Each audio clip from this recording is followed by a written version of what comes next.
Hi friends, అందరు బాగున్నారా? ఈరోజు ఏంటంటే కొంచెం క్లీనింగ్ అనేది స్టార్ట్ చేశానండి. అందరికీ తెలిసిందే కదా, ఫెస్టివల్ వస్తుంది. ఇల్లు కొంచెం కొంచెంగా క్లీన్ చేసుకోవాలి. నేనైతే కొంచెం కొంచెంగానే చేస్తానండి. అంతా చేయడం అయితే నా వల్ల కాదు. ఒకేసారి చేయాలంటే 2-3 రోజులు కంటిన్యూగా పని పెట్టుకుంటే నాకు ఇంకా ఈ స్టిచ్చింగ్ బ్లౌజెస్ అనేవి ఆగిపోతాయి. అందుకని రోజు కొంచెం కొంచెంగా చేసుకుంటాను. ఫస్ట్ అయితే ఈ టీవీ దగ్గరున్న ఈ కబోర్డ్ని క్లీన్ చేద్దాం అనుకుంటున్నాను. ఇదైతే బాగా డస్ట్ పట్టేసింది. మాకు హాల్లోకైతే ఎక్కువ దుమ్ము వచ్చేస్తుంది. ఈ సైడ్ బాల్కనీ డోర్ తీస్తాం కదా, గాలి రాదని చెప్పి ఆ డోర్ తీయడం వల్ల ఏంటంటే ఈ దుమ్మంతా వచ్చేసింది. చూడండి, ఈ స్కాచ్ బైట్ తోటి అలా తుడవంగానే ఎలా వచ్చిందో.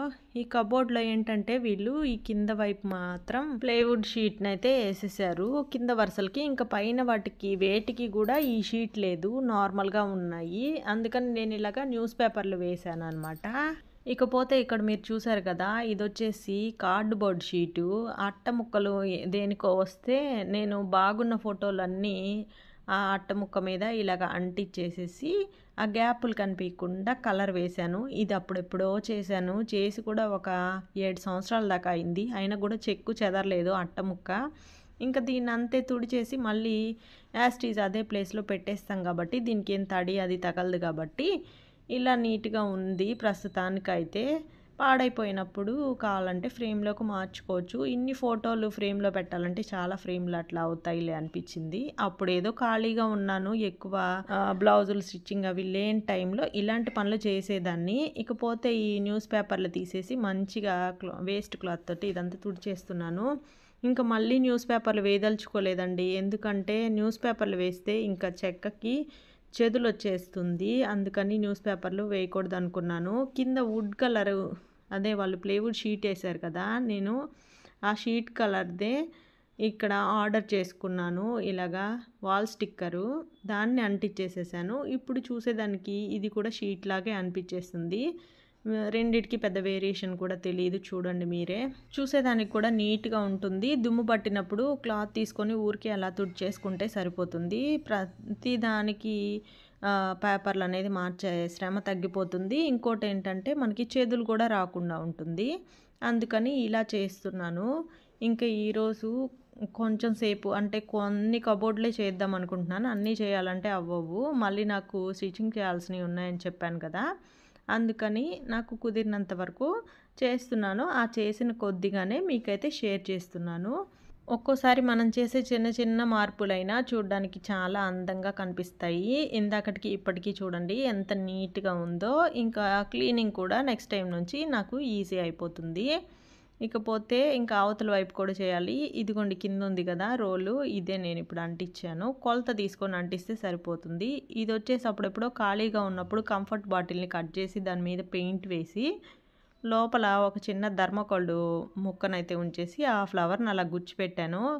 ఇకపోతే ఇక్కడ చూశారు కదా, చిందరవందర గందరగోళంగా చేస్తారు. మనము నీట్గా సర్దిన తర్వాత కూడా హాల్లో ఏంటంటే ఏ ఒక వస్తువులు తీసి ఆ కబోర్డ్లో అక్కడ పడేస్తూ ఉంటారు. అప్పటికి నేను వీలున్నప్పుడల్లా సర్దుతూ ఉంటాను, అయినా కూడా అంతే చేస్తూ ఉంటారు. ఒక మనిషి సర్దుతుంటే ముగ్గురు ఇలా అడ్డంగా వేసేస్తుంటే ఎంతకని సర్దని అనిపిస్తుంది నాకు కూడా. ఇంకా మొత్తానికి ఏది ఏమైతే అయింది, ఎవరేమనుకున్నా పర్వాలేదని చెప్పి అందరు వస్తువులు ఈ కబోర్డ్లో ఉన్నాయి తీసి పక్కన పడేసి నీట్గా తుడిచేసి ఇలా సెట్ చేశాను. ఇప్పుడు నీట్గా కనిపించేస్తే అడ్డమేమి లేకుండా మళ్ళీ పెట్టరనిపించింది. ఎందుకంటే ఒకటేదైనా అడ్డం పెట్టారంటే ఇంకొకరు వచ్చి అదే చోట ఇంకొక వస్తువు పెడతారు. అలా ఇంకా ప్రతిరోజు పెట్టడం వల్ల బండి తాళాలు కానీ, కార్ తాళాలు కానీ, కాయిన్స్ కానీ, చేంజు, ఇంకా ఈ కార్డులు అంటే ఏటీఎం కార్డులు కానీ, ఆధార్ కార్డులు చండాలంగా గందరగోళంగా చూడండి, బిల్ పేపర్స్ అన్నీ ఇక్కడే పడేశారు. మొత్తాన్ని అయితే ఇవాళ తీసేద్దాం అనుకున్నాను. చాలా చిరాకు వచ్చింది నాకు వీటిని చూస్తే.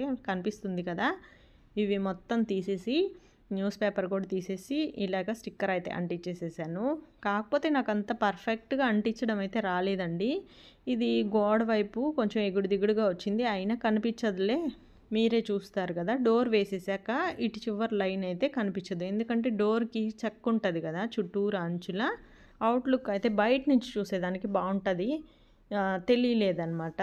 అందుకని ఈ వాల్ స్టిక్కరు ఇలా కబోర్డుల్లో కాకుండా బట్టల ర్యాకుల్లో కూడా వేసుకోవచ్చు. మనకి చెదులనేది రాకుండా ఉంటుంది. మొత్తానికి అటు 2, ఇటు 2 కబోర్డులయితే నీట్‌గా తుడిచేసి ఇలాగ అన్నీ సర్దేశానండి. సర్దినంత మటుకు చూడ్డానికి చాలా బాగా అనిపిచ్చింది. ఇంకా మిగతావన్నీ మళ్ళీ సర్దుతాను. ఇంకింతటితో ఆపేద్దాం అనుకుంటున్నాను. ఇదేంది అంతలోపు అయిపోయిందనుకోకండి. నేను మీకు వీడియో కాబట్టి తక్కువ టైంలో చూపిచ్చాను. ఇది సర్దడానికి నాకు చాలా సేపే పట్టింది. ఇంకా నేను లంచ్ కూడా చేయలేదు. ఇప్పటికే టైము 2:30 అయిపోయింది. ఇంకా ఎప్పటినుంచో మిమ్మల్ని ఒకటి అడుగుదాం అనుకుంటున్నాను. నేను నర్సరీలో చాలా మొక్కలే తీసుకొచ్చాను. అంతంత కాస్ట్ పెట్టి మొక్కలు కొనుక్కొస్తే ఇండోర్ ప్లాంట్స్ అని చెప్పి పర్టికులర్‌గా అడిగి మరీ తీసుకొస్తున్నాను. కానీ నేను ఇంటికి తీసుకొచ్చాక కొన్ని రోజులకి వాడిపోయి ఆకులు మొత్తం రాలిపోయి ఎండిపోతున్నాయి. ఎందుకో అర్థం కావట్లేదు. వాటరు వీక్లీ వన్స్ అలా పోస్తే సరిపోతుందంటే అలానే పోసాను. ఈ టర్టైల్ వైన్ తప్పితే ఇదొచ్చేసి మా ఫ్రెండ్ ఇచ్చింది. ఇది తప్పితే మిగతావన్నీ నేను కొనుక్కొచ్చినవి మాత్రం అస్సలు ఉండలేదు. ఏం చేయాలో అర్థం కావట్లేదు. అనవసరంగా చచ్చిపోతున్నాయి. అనవసరంగా మనీ వేస్టు. వాటిని చూస్తా అలా ఉండలేకపోతున్నాను మొత్తం రాలిపోతా ఉంటే. అసలు ఏం చేస్తే మొక్కలు బాగా పెరుగుతాయో మీకెవరికన్నా తెలిసుంటే నాకు కామెంట్ చేయండి. అప్పటికి ఊరు నుంచి ఎరువు మట్టి కూడా తీసుకొచ్చి అన్నిటికి వేశాను. అయినా కూడా ఎందుకనో గ్రోత్ అనేది లేదు చాలా వరకు. ఓకే ఫ్రెండ్స్, ఇది ఇవాల్టి వీడియో. నచ్చితే లైక్ చేసి, షేర్ చేసి, సబ్స్క్రైబ్ చేసుకోండి.